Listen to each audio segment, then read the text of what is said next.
Hello everyone, welcome back to my channel nursing profession at next level. मैं प्रियंका हूँ। जैसा कि आपने मेरे पहले वाले वीडियोस में देख रखा है कि मैंने कहाँ कहाँ पर सिलेक्शन लिए थे और मैं अभी कहाँ वर्किंग हूँ। मैं अभी आरएमएल में वर्किंग हूँ। मैं आज आपसे बात करने के लिए किस टॉपिक पर आई हूँ, आपने थंबनेल में अच्छी तरीके से देख ही लिया है। सबसे पहले जितने भी सारे नॉर्सेट के क्वेरीज़ हैं, क्या क्या क्वेरी होती हैं, ऐसा क्यों नहीं है, हम ऐसा करेंगे तो क्या हो जाएगा, क्या सिलेक्शन होगा या नहीं होगा, बहुत सारी चीज़ें आप लोगों के दिमाग में घूमती रहती हैं। एज अ स्ट्रगलर मेरे से अच्छा कोई नहीं जान सकता, ठीक है। लेकिन मैं यहाँ क्यों हूँ, पहला क्वेश्चन तो यही है आप लोगों का कि मैं ये वीडियोस क्यों बना रही हूँ। क्या आपको मेरे पीछे या मेरे पास कोई पेन या स्मार्ट बोर्ड कुछ दिखाई दे रहा है? नहीं ना। मैं कोई कोचिंग नहीं चला रही हूँ। मैं जस्ट जो मैंने झेला है या मैंने फेस किया है वो किसी और के साथ ना हो। और आपके पास क्या है जो आपको नहीं पता। सब लोग यही कहते हैं ना, भगवान मेरे साथ ही ऐसा क्यों किया, मुझे कुछ क्यों नहीं दिया, मेरे पास क्यों कुछ नहीं है। आपके पास जो है वो तो शायद कई सारे लोग उस रेस में से हट चुके हैं जो आपके पास है। अब आप सोच रहे होंगे ऐसा क्या है हमारे पास? समय। आप लोग इतने लकी हैं कि आप अभी तक 30 इयर्स के नहीं हुए हैं। समय है आपके पास, और वो प्राइसलेस समय है जो अभी आगे लौट कर नहीं आने वाला है। इसको इधर उधर के लोगों से या किसी से मेल मिलाप बढ़ाने से, या देखो आप अच्छे एडल्ट्स हैं, सब समझ रहे हैं मैं क्या कहना चाह रही हूँ। आप अपना बहुत ही एक इम्पॉर्टेंट क्रूशियल टाइम किसी के भी पीछे बर्बाद मत कीजिए। समझ रहे हैं ना। और मैं यहाँ पे क्यों हूँ? सिर्फ गाइड करने के लिए, मोटिवेट करने के लिए कि ऐसा नहीं हुआ, वैसा नहीं हुआ, ये नहीं हुआ, वो नहीं हुआ, सब छोड़ दो। सिलेक्शन होकर ही रहेगा, बस यही सोचना है। इसके अलावा कुछ सोचना ही नहीं है। सबका हो रखा है, हो रहा है, तो मेरा क्यों नहीं होगा। आपको सिर्फ ये सोचना है। एक सबसे पहला क्वेश्चन मैं आप सबसे ये पूछना चाहूँगी, क्या आप लोगों में से कितने लोग हैं, मुझे प्लीज़ कमेंट करना, प्लीज़, हाथ जोड़ रही हूँ, प्लीज़। कितने लोग हैं जो खुद से नर्स बनना चाहते थे? मुझे बताइए। कितने लोग हैं जो खुद से नर्सिंग प्रोफेशन को सिलेक्ट किए हैं?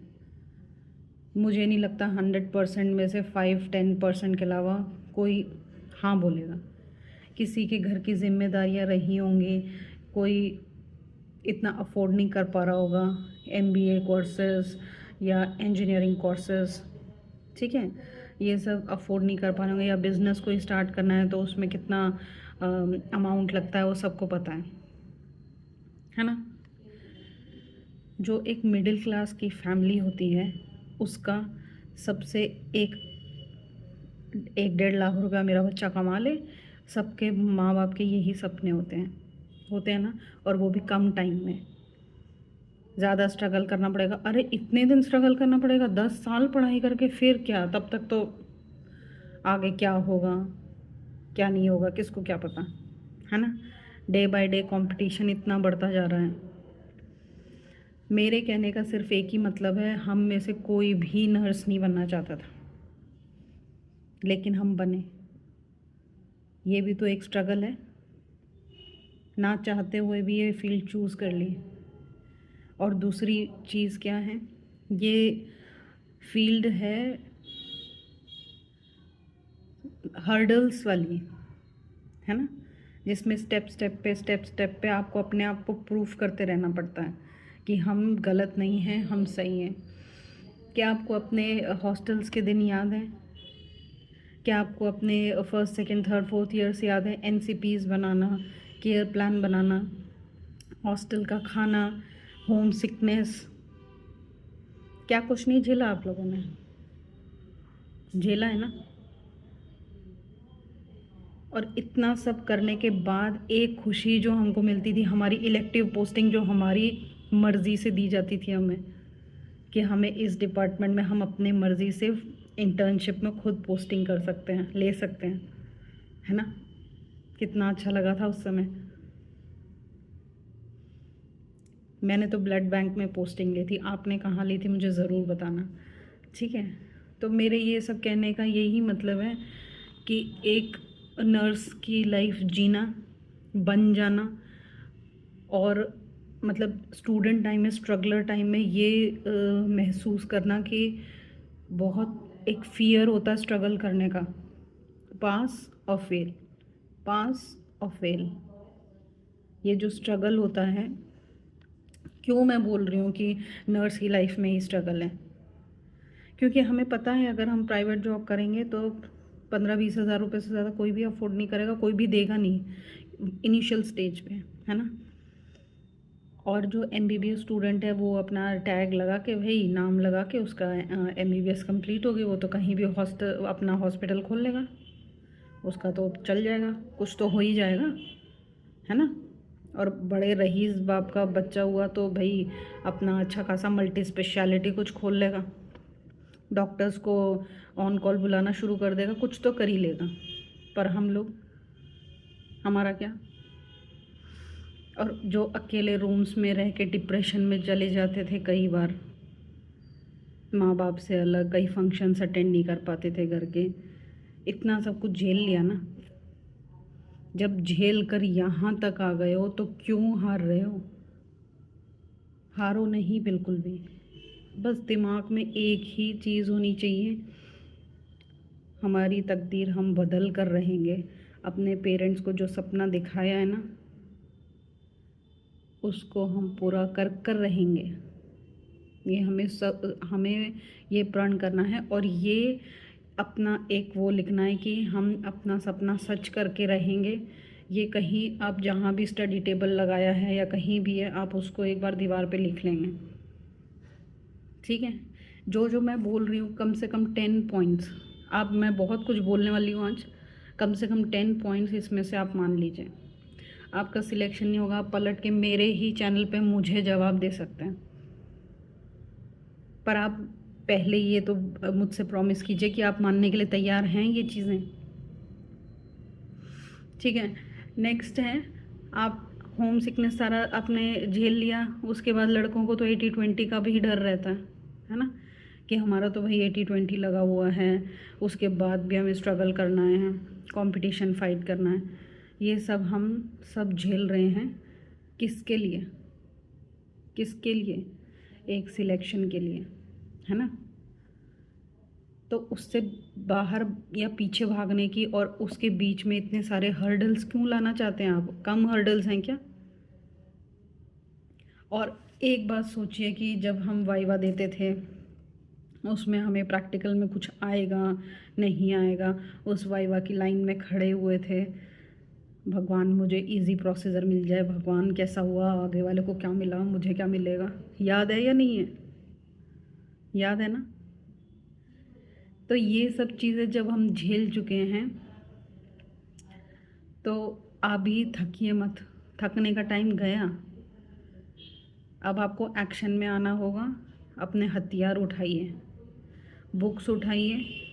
हाँ, और एक चीज़ और है भाई कि मतलब मेरा जो स्ट्रगल है, मेरी जो स्टोरी है वो मैं आपसे शेयर करना चाहती हूँ। मैं 2012 की पास आउट हूँ, ठीक है, 2012। और 2013 DSSB में मेरा सिलेक्शन हो रखा था, मेरे घर पे अपॉइंटमेंट लेटर रखा हुआ है।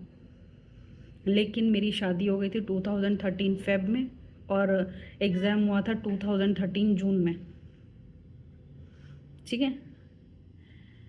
मेरे इन लॉज ने मना कर दिया था कि कोई भी जॉब ज्वाइन नहीं करनी है, क्योंकि उस समय 2013 में ये माइंडसेट था कि नर्सिंग की जॉब जो भी है वॉटेवर ठीक नहीं है, या जो है उस समय में दिल्ली में केंद्रीय विद्यालय में as a school health nurse काम कर रही थी।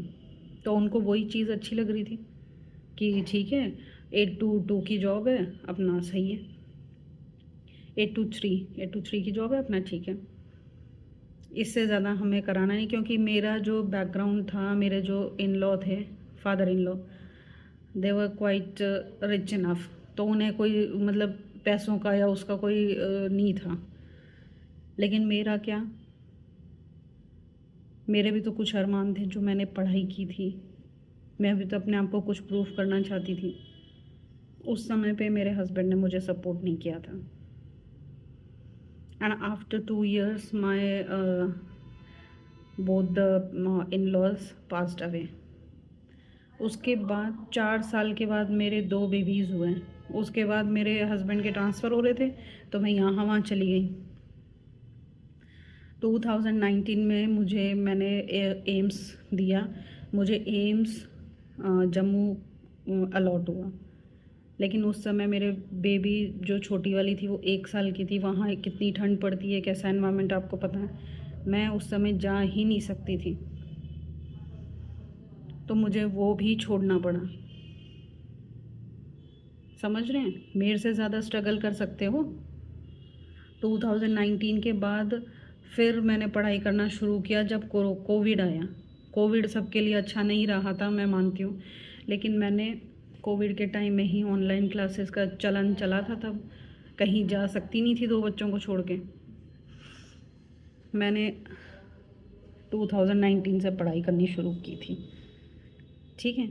2019 से ऑन एंड ऑफ, तब भी नहीं ठीक से पढ़ पाती थी मैं, क्योंकि छोटी वाली बेटी ही 1 साल की थी, तो कैसे पढ़ सकती थी।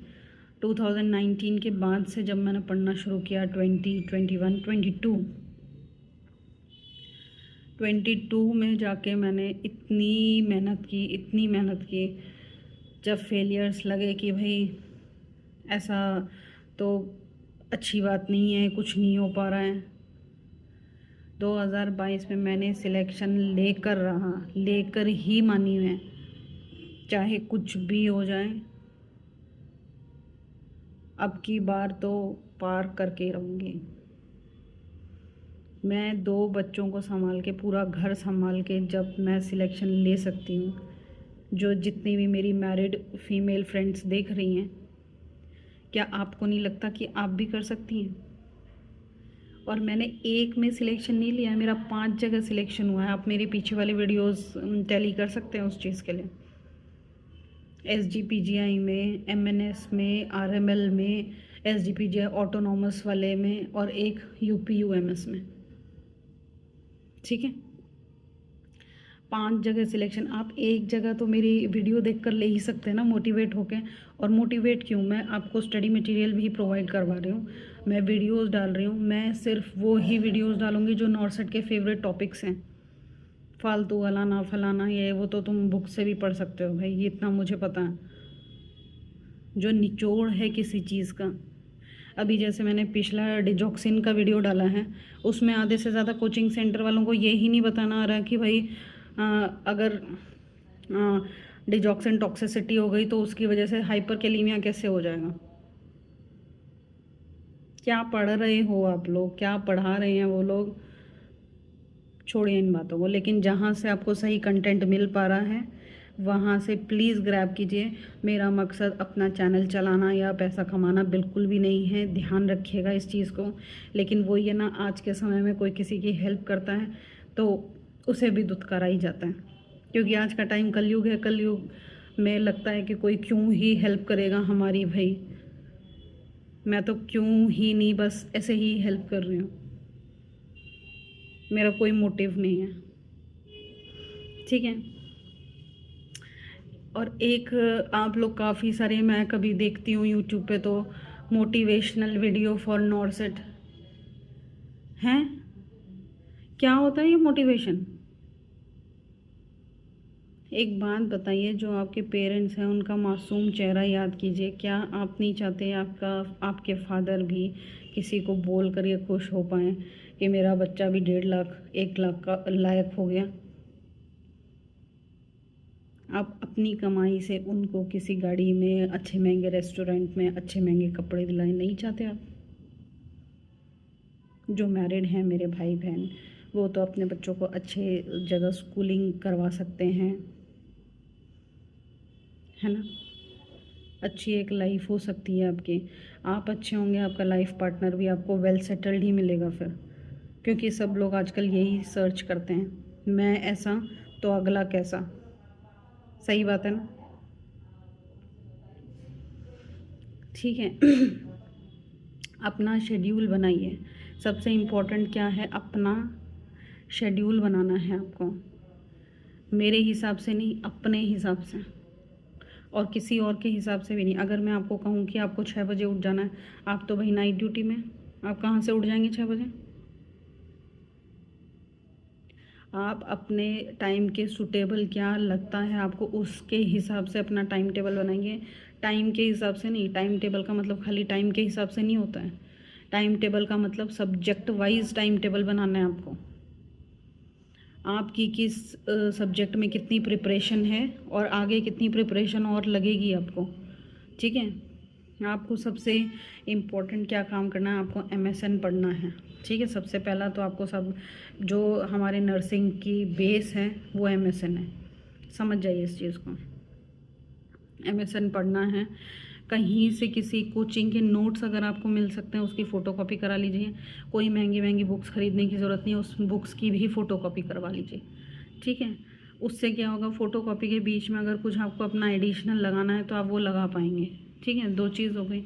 तीसरी चीज़ ये है कि आप जो भी सब्जेक्ट आपको इजी लगता है, जैसे एमएसएन को हम कोरिलेट करके फंडामेंटल ऑफ नर्सिंग के साथ पढ़ सकते हैं। ठीक है, ये ऐसे था, ये इसकी पोजीशनिंग हम ऐसे देंगे, ये वाले प्रोसीजर में ये पोजीशन देते हैं, है ना। GERD में हम पोजीशन देते हैं रिवर्स ट्रेंडलेनबर्ग। अब पता ही नहीं है भाई साहब रिवर्स ट्रेंडलेनबर्ग होता क्या है। तो आप जो भी ऐसे कर सकते हैं, मॉर्निंग में कोई और सब्जेक्ट पढ़िए, उससे रिलेट करता हुआ सब्जेक्ट इवनिंग में पढ़िए।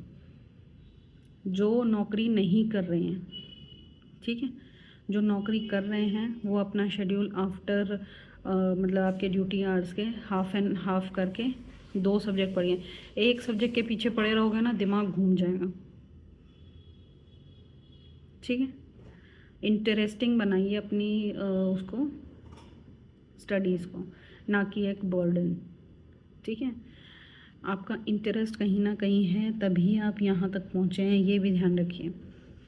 और कई लोगों को मैंने देखा है कि जो स्ट्रगल नहीं झेल पाते, स्ट्रेस नहीं झेल पाते फेलियर का, वो कुछ ना कुछ गलत कर ले रहे हैं। ये बहुत गलत चीज़ है। आप जैसे हैं वैसे तो रहिए ना, कुछ पाने के लिए ऐसा तो नहीं है कि अपने आप को खो दो, जैसे हो वैसे भी ना रहो। आप जैसे भी हो ना, आपके पेरेंट्स के लिए अनमोल हो, अनमोल। ठीक है, आपको ये सब गलत चीज़ें अपने दिमाग में नहीं लानी है, और अपना फ्रेंड सर्कल अच्छा कीजिए सबसे पहले। अगर आपके फ्रेंड सर्कल में किसी एक का भी सिलेक्शन हो रहा है तो you just assume that you are on right path. आज उसका नंबर आया, कल आपका नंबर आएगा। Don't be jealous of anyone, but अपने अंदर झांकिए कि वो क्या करता है या करता था जो मैंने नहीं किया।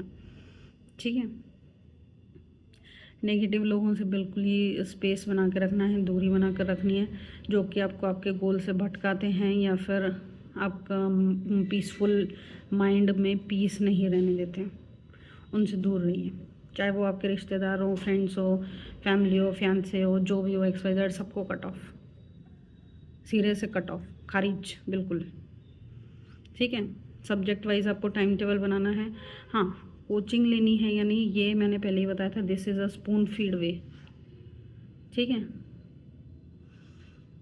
अगर आप कोचिंग लेते हैं तो आपकी मर्ज़ी है। ठीक है, लेकिन कोचिंग लेना है तो प्लीज़ हाथ जोड़ के निवेदन है, डॉक्टर्स की कोचिंग मत लीजिए। क्या ये सब कुछ जो मैंने आपको बताया है, ये वाली लाइफ क्या एक डॉक्टर जानता है? नहीं जानता ना। क्या समझ सकता है? ये वाली लाइफ क्या एक डॉक्टर समझ सकता है? नहीं समझ सकता। और क्या नर्सिंग रिस्पॉन्सिबिलिटी होती है, हमारे क्वेश्चन किस टाइप के आते हैं, क्या वो समझ सकते हैं? They don't know even the pattern of our exams.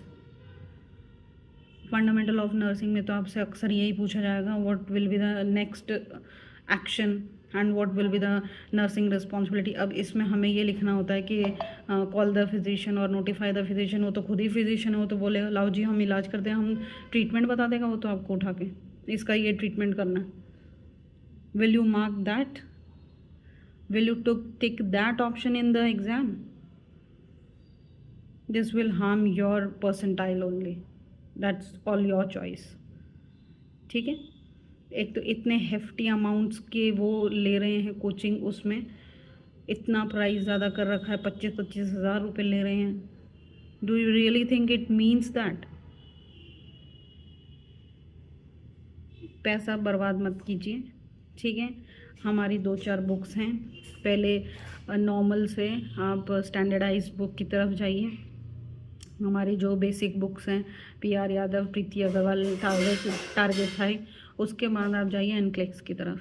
ठीक है, और ये सब भी नहीं करना तो पहले कोचिंग के नोट्स उठा लीजिए। कोई कॉपी देता है आपको तो ठीक है, किसी को अगर मेरे से कॉपी लेनी है तो आप मुझे बता देना, मैं अपने सारे नोट्स के जो मेरे खुद के हैंड रिटन है, किसी और के नहीं है, और मैं ये बोलूँगी जितना आप खुद लिख कर हैंड रिटन नोट्स बनाएंगे उससे अच्छा कुछ भी नहीं होगा। और हाँ, जैसे ही आपको लगता है कि 60 to 70% मेरा वो वाला टॉपिक तैयार हो गया, उसी समय आपको MCQ तैयार करने हैं, PYQs तैयार करने हैं। और जैसे ही आपका एक चैप्टर ख़त्म हो जाता है उसके बाद आपको उसके टेस्ट लगाने हैं। आपके पास टाइमर होना चाहिए। आप टेस्ट सीरीज़ कोई काफ़ी सारे हैं, और हम भी अपने यूट्यूब चैनल उस पर टेलीग्राम पे शुरू करने वाली हूँ मैं टेस्ट सीरीज़। आप वहाँ से भी टेस्ट सीरीज़ देख सकते हैं। टेस्ट सीरीज़ आप देख के आप अपना टाइम देखिए, आप कितने उसमें कितने टाइम पीरियड में कितने क्वेश्चन राइट कर पा रहे हैं। अगर आपके 70 to 75 क्वेश्चंस राइट हो रहे हैं, इसका मतलब आपका बिल्कुल ही अच्छा प्रिपेयर हुआ है, आप बिल्कुल अच्छे ट्रैक पे चल रहे हैं। उन सब क्वेश्चन को साइड हटाइए जो राइट हो गए, जो नहीं राइट हुए हैं उनको आपको टिक करना है। ठीक है, जो टिक करेंगे आप दोबारा जब आप रीड करेंगे तो आपको सिर्फ वही वाला पढ़ना है जो ठीक हो गए थे। जब पहली बार में ठीक था तो दोबारा ठीक करने की कोई ज़रूरत ही नहीं है। ठीक है, आप MSN के साथ फंडा ले सकते हैं, OBG के साथ पीडिया ले सकते हैं। ठीक है, OBG की काफ़ी सारी चीज़ें होती है जो पीडिया से मिलती जुलती होती हैं, माँ और बच्चा। ठीक है, कम्युनिटी को आप साइकेट्री के साथ पढ़ सकते हैं। कम्युनिटी बिल्कुल ही अलग सब्जेक्ट है, साइकेट्री बिल्कुल अलग है, आपको दोनों में मज़ा आएगा पढ़ने में। और जो रिसर्च और मैनेजमेंट के क्वेश्चंस हैं वो जनरली रेपिटेड ही आते हैं, उन पे ज़्यादा आप टाइम वेस्ट करने की ज़रूरत ही नहीं है। न्यूट्रिशन हो गया, अनाटमी फिजियोलॉजी आपको पक्का से पढ़नी है क्योंकि अनाटमी के बहुत सारे क्वेश्चन आने लग गए हैं। आप इंस्ट्रूमेंट्स हो गए, आपको अच्छे से देखने हैं। ठीक है, और इंस्ट्रूमेंट्स हो गए आपके, और जितने भी टेबल्स आते हैं, है ना, टेबल्स वाली चीज़ें सब कुछ, हाइपरथायरॉयडिज्म, हाइपोथायरॉयड, ये डिफरेंसेस जो होते हैं ये सब अच्छे से करना है। ऑलराइट, और बाकी सारी तो मैं आपके लिए वीडियोस लाती ही रहूँगी, इन्फॉर्मेटिव वीडियोस लाती रहूँगी। अगर आपको मेरा जानकारी देना अच्छा लगा हो तो please like, share and subscribe. Please support कीजिए, सपोर्ट करेंगे तभी तो मोटिवेशन मिलेगा ना। Appreciation is motivation. Appreciate me and I will get motivated and I'll just bring bestest thing for you. Thank you so much.